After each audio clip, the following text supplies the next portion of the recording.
I know what you're thinking there. You're thinking, oh, this is interesting. This is interesting now. I wonder what this is. I wonder what this is. Is this the fella going, I know what you're thinking there? Yes, it is. It's me again.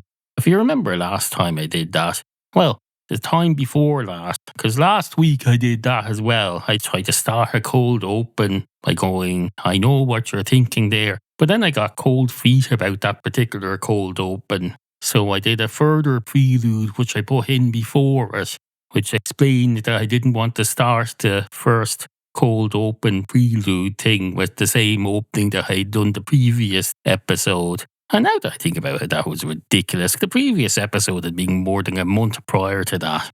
So if I come on here and I start this by going, I know what you're thinking there, and you're going, oh, wait a minute, this is the same episode again from the end of July. Well, that just means you're not paying attention at all. I shouldn't be worrying about that. And you're perfectly entitled not to pay attention. I'm not saying I shouldn't care about you. I'm just saying I don't need to worry about you. You've got a memory like a sieve. No, you haven't got a memory like a sieve. You've got the opposite. That's the issue. And that's not an issue with me. That's an issue with you. Maybe you have one of those magical photographic memories or whatever you call it, and you remember too much.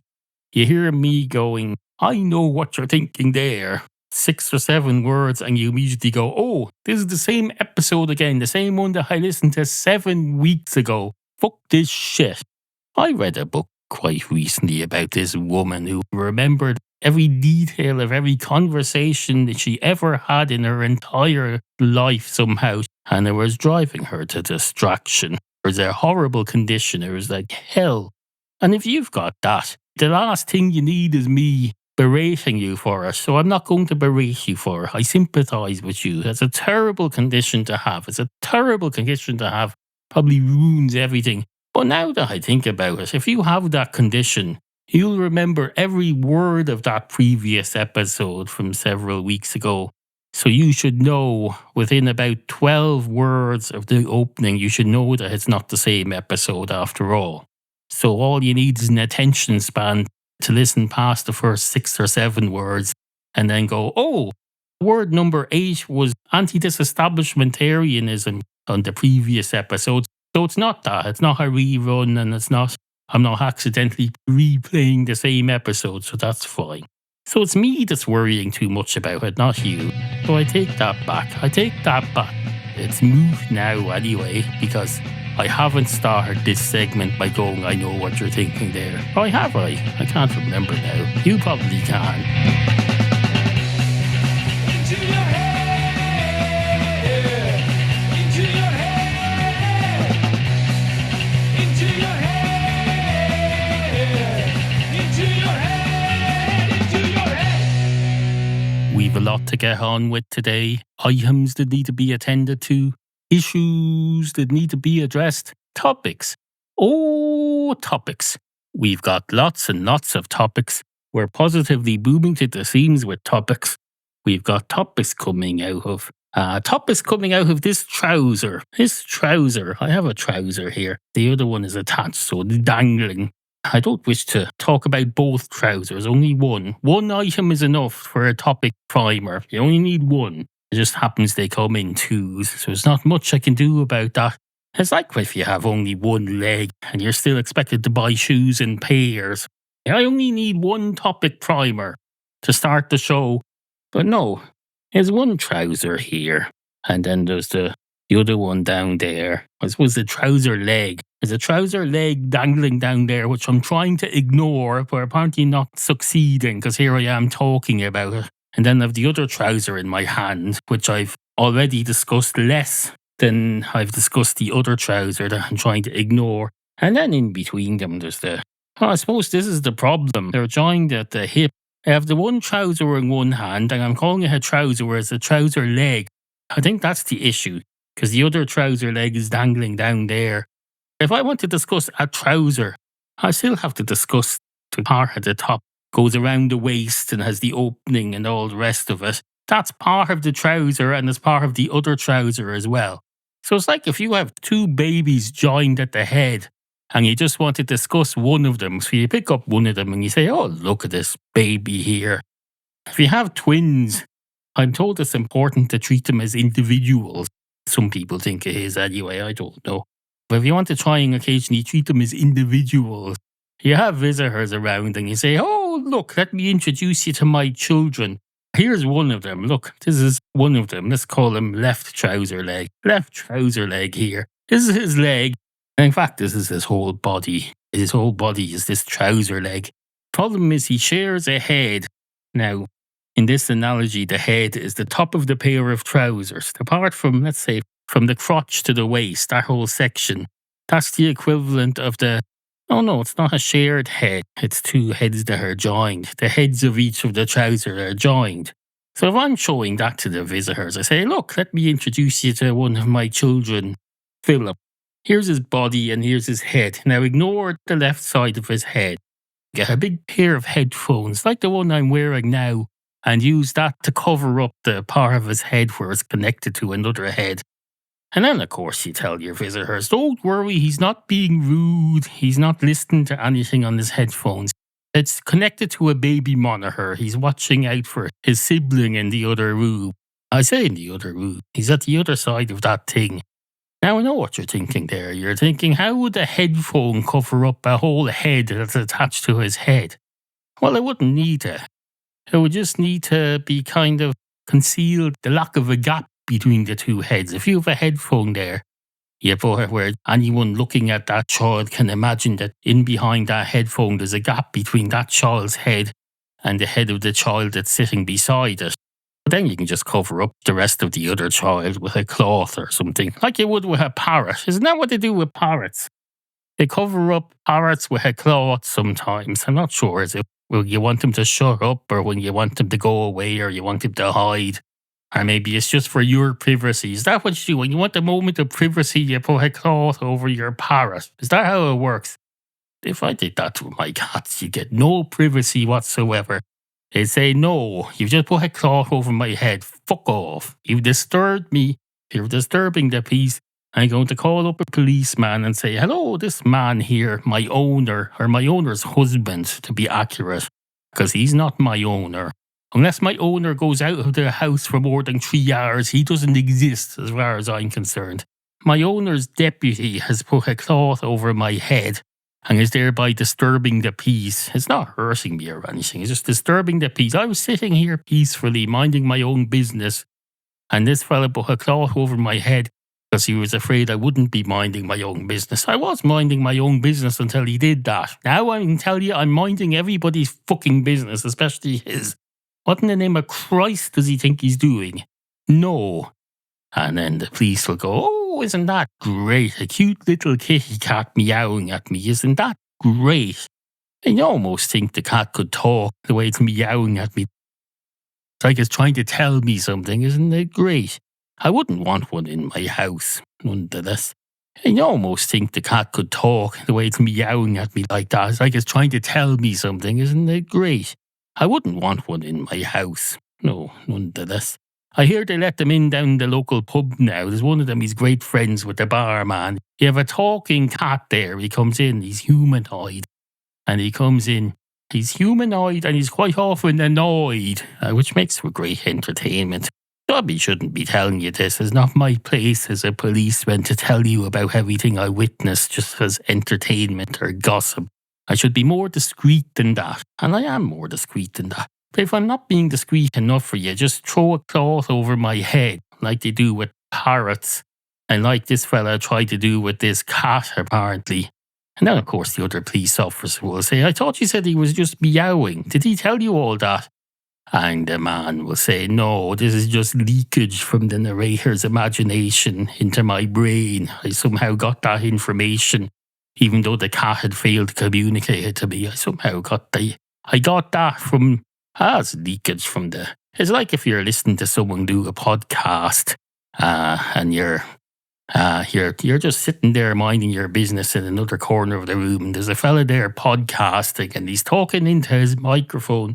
He's got these big headphones on, but sometimes he puts them on so loud that there's leakage, so anyone else who's in the room can hear what he's saying. I suppose they can hear it anyway because it's coming out of his mouth. but they can't hear the broadcast version of it, the live monitoring version. I suppose that makes no difference whatsoever. This is an interlude to today's episode of Into Your Head podcast. Hello. Today's episode of Into Your Head, I was hoping to get another belch in there, have a bit of symmetry to it. Because I went, this is an interlude to today's episode of Into Your Head Belch podcast. Hello. What I was hoping would happen to I'd go, today's episode of Into Your Head Belch podcast. Hello is, and then I continue on as I usually do with these things. It would have a bit of symmetry to it. It would sound good. Because I've been doing that Into Your Head podcast hello thing for a long time now. It's getting a bit old. So if I could add something to it by having a belch that mirrors itself. Do people even get that when I go, this is an interlude to today's episode of Into Your Head podcast hello. And then I go, today's episode of Into Your Head podcast hello. Do people even understand that that's a joke? Do you understand that that's a joke? You probably don't. The joke is that if you think of 1990s Irish radio, as I do, before they had turned it all into 2-hour blocks of Ray Darcy and other billionaires saying stuff, they used to have different 30-minute magazine programs.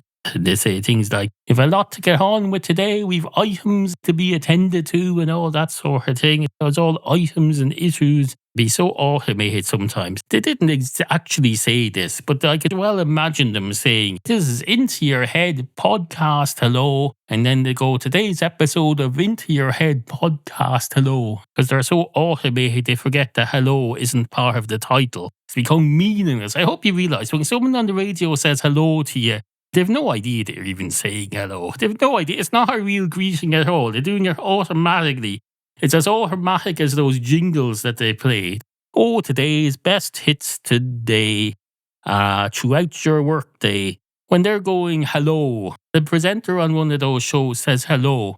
That's about as personal and meaningful as one of those jingles. They used to record all those jingles in Texas. The station manager from just about every station in this country used to travel over to America and say, "Hello, I want to get my station imaging done. I want it to be unique. I'm going to send someone over to Texas and we'll say, can you make some unique jingles? I want them to sound very different." So then they go over and they get songs made in American accents of some women going, "Hello, hello, hello.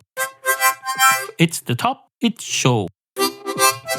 I fucked that up there because what I did was original. I was inadvertently original and novel and new. That would have been a good jingle. Now, I'm not saying I could have sold it as a jingle to a commercial radio station. It would have to be re-recorded by professional artists in a proper studio setting and with proper studio singers. But they have in-house singers who can do that. I'm actually quite proud of that thing I did just there. I might isolate it and use it for this show as a regular thing. Anyway, point is, when someone on the radio says hello, they don't even know they're saying hello to you. Don't get all excited. Don't say, "Oh, he's thinking of me, the listener. He's greeting me. He's saying hello." He is not. He's going, "This is the news, hello." And then, you know what? It gives it away at the end. He says, "That's the end of the news, hello. Goodbye." Because he thinks it's just doing a thing that's called the news hello. And that's what I'm referencing when I say, this is an interlude to today's episode of Into Your Head podcast hello. Today's episode of Into Your Head podcast hello. And then I go on and on about that. That's the joke. I shouldn't have to explain it to you. I've been doing it for at least a decade now, on and off. I do it quite frequently nowadays. I hope you're intelligent enough to have understood it. I do realise now by doing this same joke week after week, I'm doing what they do with the repetition. But if someone on the BBC Two on the Fast Show did that, they came up with a great joke like that and they made it a regular thing, they repeated it 4 times every episode, you'd say, "Oh, that Fast Show is great. I love that Fast Show. I love that sketch they do when the fella says hello repeatedly." And they do it 4 times a week for 6 weeks every year for 5 years until everyone gets sick of it. Or the comedians who are doing the sketch show decide, "Oh, we're grown-ups now. We're going to do drama or something. We're going to do a PG Woodhouse adaptation. We're going to do Jeeves and Wooster or something." or I'm going to go to America and star in something about murders. I'm going to be a grizzled crime scene investigator. That's what I'm going to do. They did that hello thing 4 times a week on one of those sketch shows. You'd say, oh, that's great, I love that. But no, if I do it, it's just, what in the fuck is he talking about? Well, now you know what I'm talking about. So every time you hear me doing it from now on, you can go, oh, that's very clever, I get it now. Belatedly.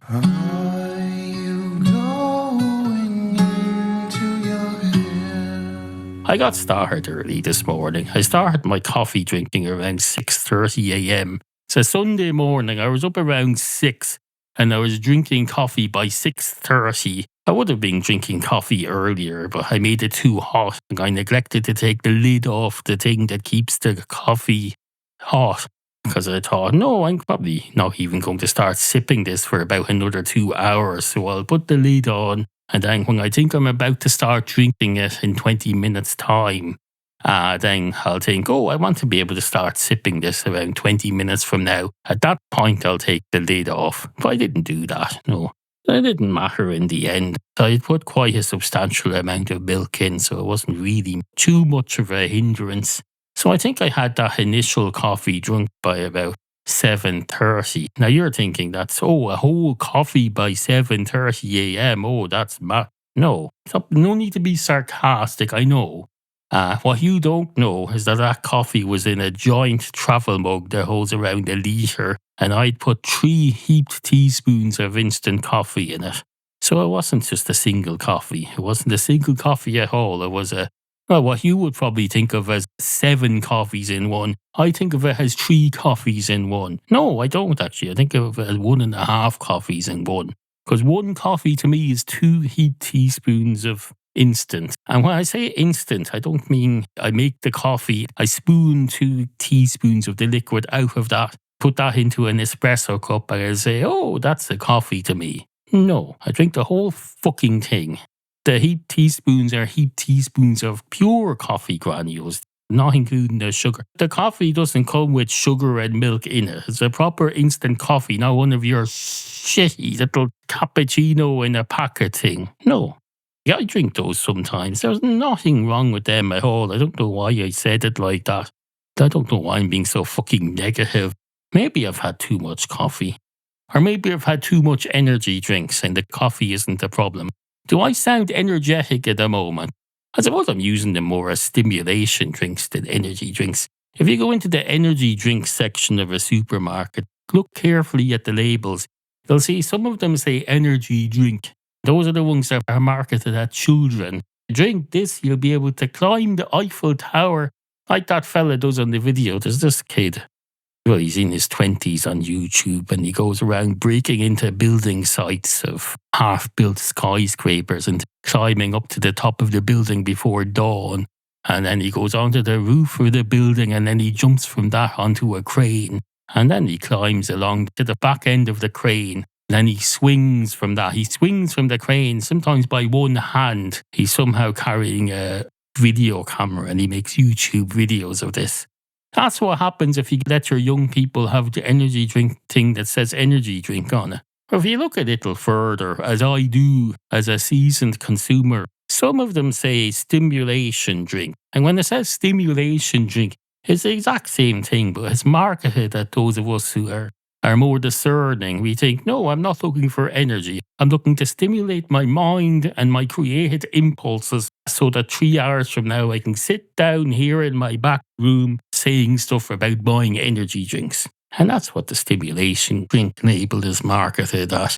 Now, they're all the same, of course. Well, they're not all the same. There's some of them that are fucking Lucozade. Now, fucking Lucozade is not an energy drink and has no business being in that section. It's some sort of a drink that's got glucose or something in it. I think it's for if you've lost all your blood or something. If you're continuously bleeding out all day and you've no blood, or you're giving blood transfusions all day, every day, for a living, maybe you've signed up for one of those online work from home things. They send you a packet every couple of days. It's got a load of syringes in it, and you spend your day harvesting your own blood for donations. They send you those bags, you fill them up with your blood and then you send them back. And that's the latest work from home thing. So if you're doing that, you stock up on Lucas Aid or wherever. But does that even work anymore? They've changed all those drinks since the sugar tax came in. And half of them are being ruined, just like the cereals. The Honey Monster Sugar Puff cereal is kind of shit now. And as I suspect has Lucas Aid, I think so. I haven't tried it in a while. I tried Sidona. Now, Sidona was always piss. There was always a weird, nerdy drink for kids in the 1990s who'd seen the Tour de France come and do a leg through Wicklow. They saw that and they said, oh, we're going to go cycling now. We go cycling up to Dundrum or Stepaside or somewhere where it's still just a village at this point. And we stop off at a little shop and we get a can of Sidona because we've seen it. They sponsor the cyclists or something, so we get that. And then there's other kids who get it because they say, oh, Sidona, that sounds like cider. I bet you there's a bit of alcohol in that. It's a bit like ginger ale, but sounds less stupid. We're not into the ginger ale here. It's a bit English for our liking. Or ginger beer is a bit American for our liking. Ginger ale, you hear about that from Enid Blyton books or TV adaptations for the 1980s about some kids who go out gallivanting. They're always on holiday somewhere. They're staying at some aunt's house for the summer break in the middle of the country somewhere and they solve crimes or something. You have a theme tune that goes something along the lines of we are the famous five. We're coming back to you time after time. Oh, I'm getting a bit ahead of myself now. That's the later part of the theme song. It starts off by going stuff like, there's Julie, Dick and Ann, George and Timmy the dog. They say, Timmy the dog, we're coming after you. Time after time. Time after time after time. And even then, that's still all just the later part of the song. There's early stuff that I can't really be arsed to remember at the moment. It's one of the more memorable childhood theme songs, but not one of the better ones. One of my favourites was 3-2. There was a show called 3-2-1 Contact. It was either Canadian or Australian or American, I'm not sure. It was a kind of educational science show, and it had contact. It's the something. It's the something. It's the contact. But within that show, there was a regular segment called the Bloodhound Gang, and that had its own theme tune because there was a little drama serial within the educational program. It was called the Bloodhound Gang, and that went. Let me see if I can remember it. It was something along the lines of, we are the Bloodhound Gang. Something. No, it wasn't that. I was about to start singing it to the tune of the famous Five because that confused me. Wait a minute. How does the Bloodhound Gang go? Whenever there's trouble, we're there on the double. We're the Bloodhound Gang. That's what the Bloodhound Gang went like. Now, the thing about 3-2-1 Contact and the Bloodhound Gang, I hadn't thought of them for many years.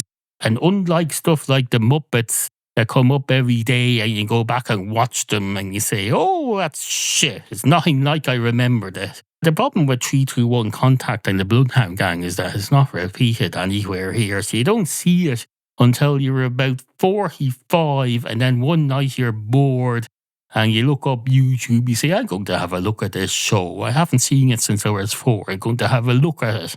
So you go and have a look at it, and it's absolute tripe, pure unmitigated drivel. But you didn't realise that, you see, because you haven't had much exposure to it. You've had 40 years of this as a mythical thing in your brain. There was also the Beachcombers, that had a similar effect. The Beachcombers was this thing, some sort of adventure thing about these people. They lived near a beach. I think they combed the beach for something, I don't know, wherever they did, bits of wood or something. If I remember rightly, and I probably don't because I remember very little about this program except that I enjoyed it, they were all kind of slightly, vaguely piratey or criminally basically a children's version of Breaking Bad, except without the actual crime.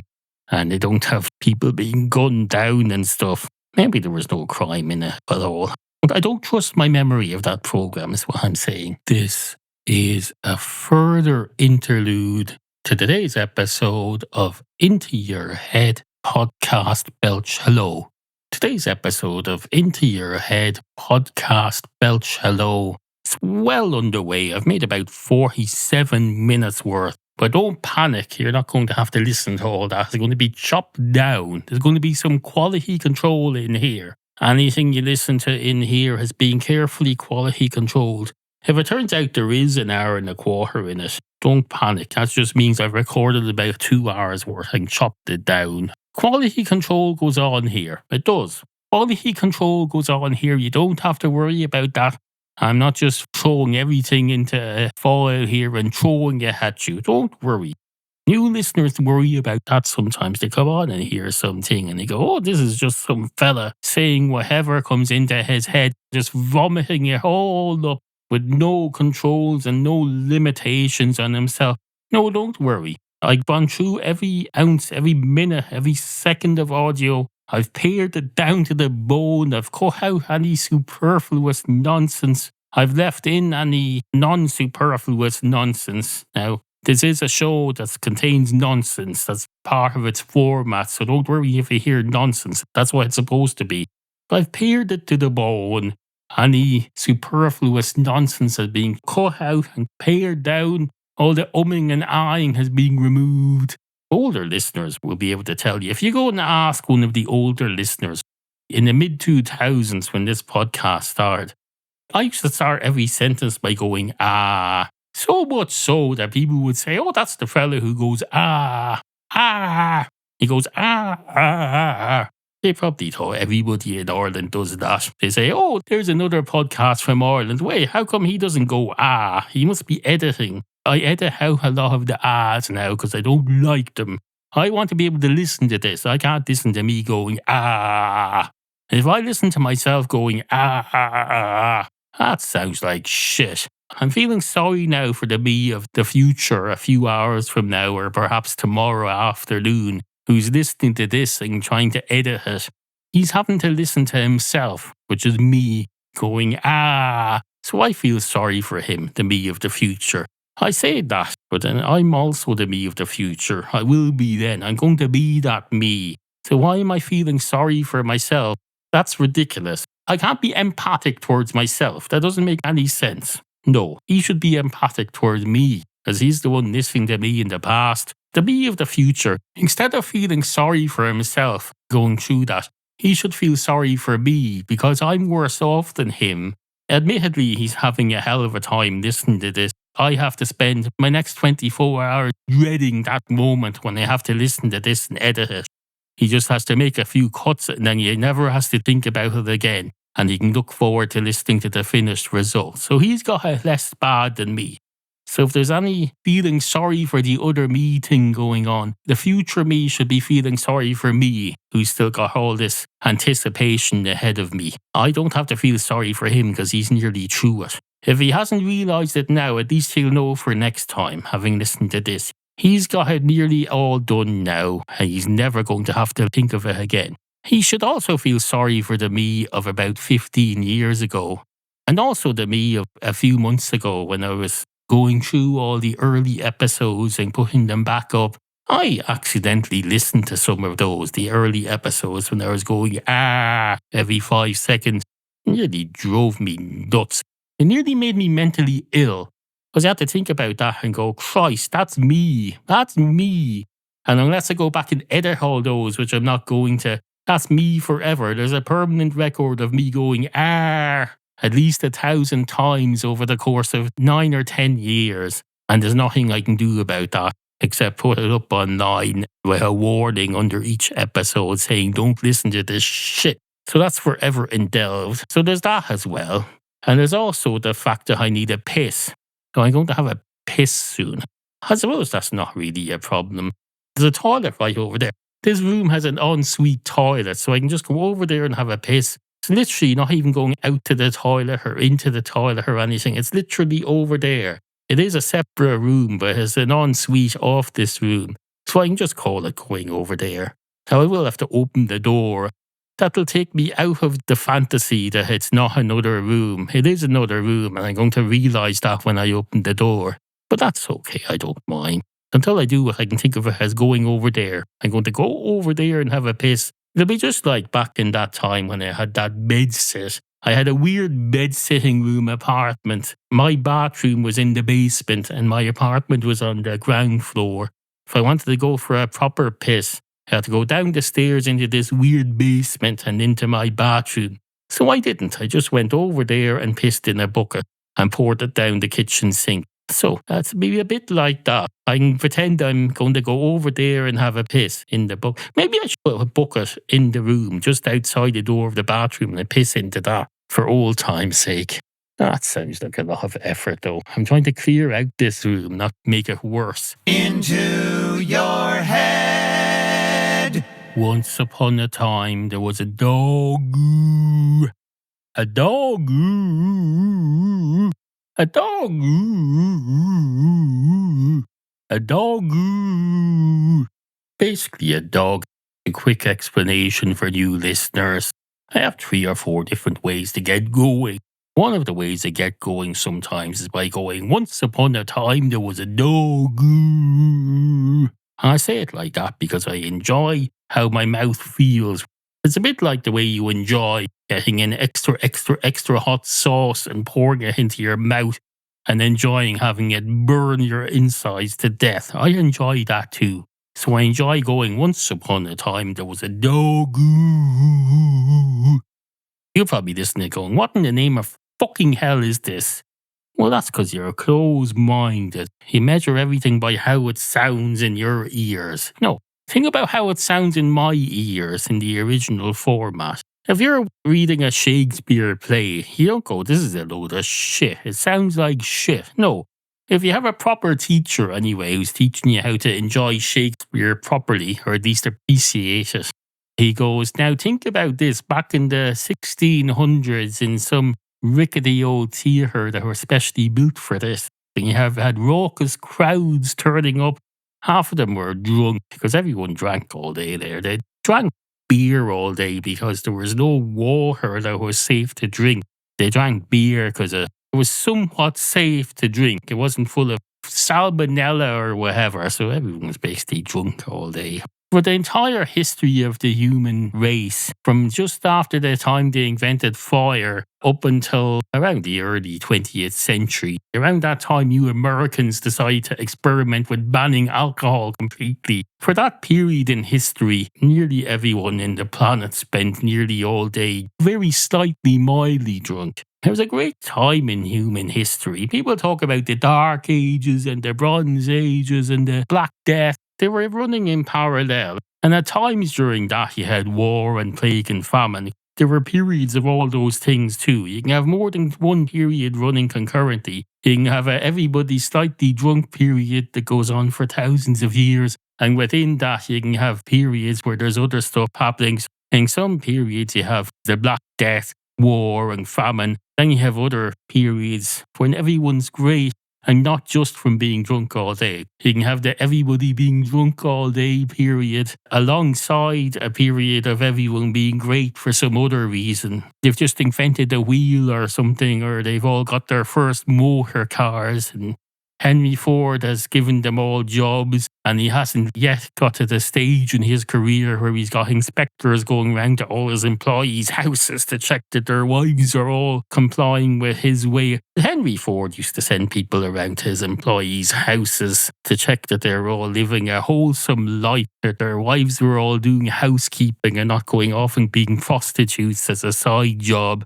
He had inspectors doing that at one point in the houses that he presumably provided for them. But I presume there was a golden period early on in the history of the Ford Motor Car Company, and so it was a great time to work for him. I think what happened is he met up with Dr. Kellogg. Now, you know Dr. Kellogg. His brother was a doctor too, and that causes confusion sometimes, particularly to me. I got confused about that. I say confused, and I'm not confused, it's just I don't know about it. I just remembered hearing somewhere where it's about to launch into the story of Dr. Kellogg, his desire for bland cereals so that people didn't become murderers or something. But then I remembered while I was thinking about that there was another Dr. Kellogg, I think it was his brother or something, and they were both weird in some way, but I haven't investigated enough to know enough about it because I don't want to make an idiot of myself. A couple of weeks ago, I went off on a thing about Walt Disney, and then I started talking about his brother Roy Disney, the accountant, and I know a bit about him. So I was able to do it without sounding ridiculous. But I know very little about the Kellogg brothers. I'm not even sure if I'm remembering rightly that there were two Kellogg brothers and that they were both Dr. Kellogg and they were both weird. So maybe I'll research that at some point. I'm not going to say I'll research it for a future episode because this show is not based on research. I'll look into it at some point. I'll watch some YouTube videos and then that'll be in my brain. I'm not going to plan a segment about it, but if it happens to come up at some point in the future, then I'll be able to talk about it with a little bit more authority than I'm doing now. Because I don't wish to talk about Dr. Kellogg and Dr. Kellogg, if they both even existed, with no authority. I don't want to come across as a fucking idiot. That's basically what I'm saying. I'm already not too confident about my knowledge of Henry Ford. Could be I'm mistaking him for Arthur Guinness. I don't think so. Arthur Guinness didn't have a reputation like that. Arthur Guinness, if I remember rightly, he was very nice to his workers. He had a little place in Dublin where they had the brewery, and they all had houses and things. He came out one day. This is when Guinness was taking off and it was doing very well in the pubs. It was in the top 10 Irish stouts in many of the pubs here. It's doing great in the box office as well. I don't mean there was a box office for beer. No. They used to play ads in the cinema for Guinness and they were doing very well at the box office. Not that they were coming to see the ads, but the films during which those ads were played at the beginning did very well in the box office. And that wasn't because, well, maybe it was because he advertised during movies that were going to be successful. I don't know. That's how investment works. Nothing wrong with that. He'd invested in advertising. I'm not saying there's anything wrong with it. What am I saying? I'm saying something anyway. Oh yes, I was going to say, at one point Arthur Guinness, he realised they're doing very well.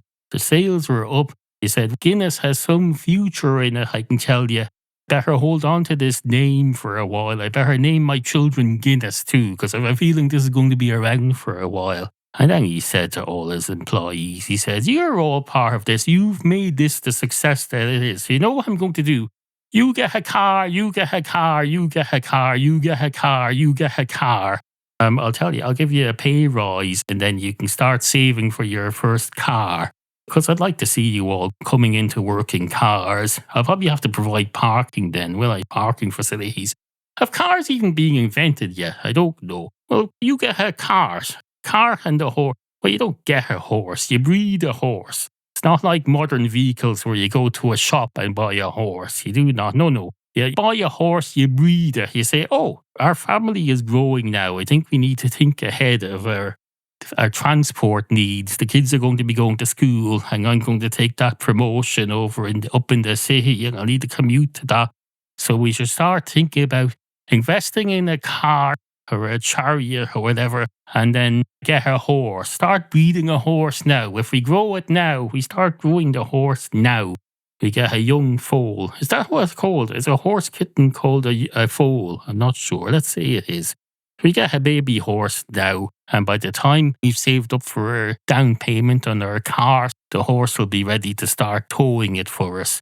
And that's financial planning. So they did that. They get their foal and they start growing the foal. They start feeding it nutritious things that have enough nutrition to power a long commute. That's what they do. They're planning ahead. Of course, nowadays it's all petrol. You can't put petrol into a horse, so they have to get cars. Horses were low maintenance. You didn't have to go and get them serviced. Did people bring horses to the vet when they just owned them as transport? That must have been fucking weird.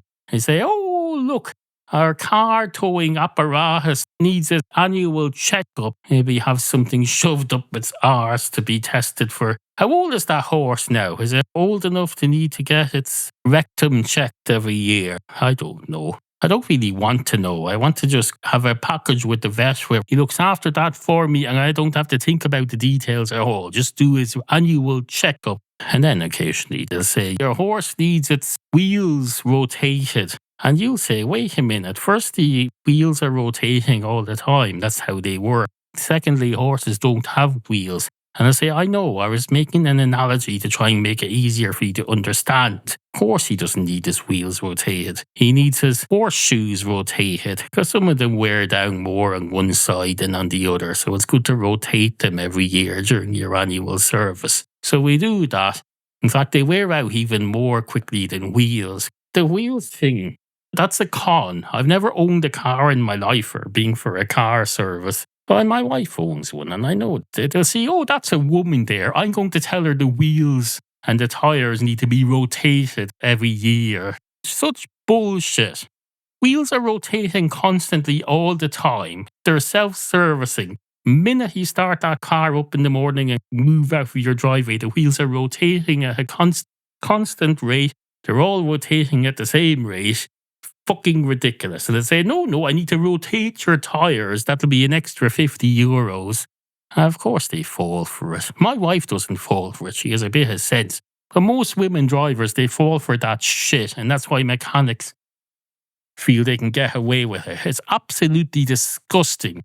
I know what you're thinking. You're thinking people are stupid enough to be conned like that. They deserve it. Well, I don't agree. People who have not been blessed with a high intelligence or who have intellectual disabilities or who have not had the benefit of a state education for some reason or another, or they haven't had a very good one, they had to go work in the coal mines when they were 8. They don't deserve to be conned just because they know less than you. No, they do not. They deserve to be conned even less than you. They should get a discount just for all that.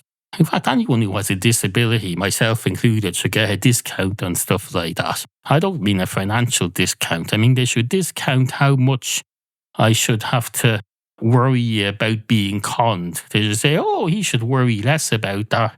So we'll charge the mechanics an extra premium to cover for... Oh, wait, that doesn't make any sense at all. I have no idea what I'm trying to go into there. I think I was thinking... There was a problem with the car insurance industry in this country a few years ago. One of the major providers went bust and it caused a lot of issues. So they brought in some sort of a premium onto everyone's car insurance that was used to bail out the industry or something, or insure the industry or something like that.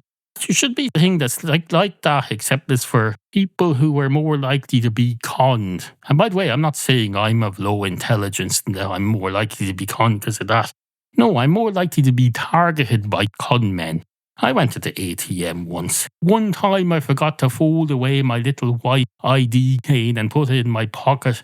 I was standing there and my €200 came out of the slot and someone jogged up and snatched it before I could take it out. Because they say, oh, look, he's open to being conned. Not because he has a low IQ or anything. Not that there should be anything wrong with having a low IQ. It's just that I don't. And that's not why they were targeting me. They were targeting me because they see I looked vulnerable. Now, I don't know how having a premium would protect me from that or anything. I hadn't thought that through. I'm too busy talking to think that through at the moment, so maybe another time. Anyway,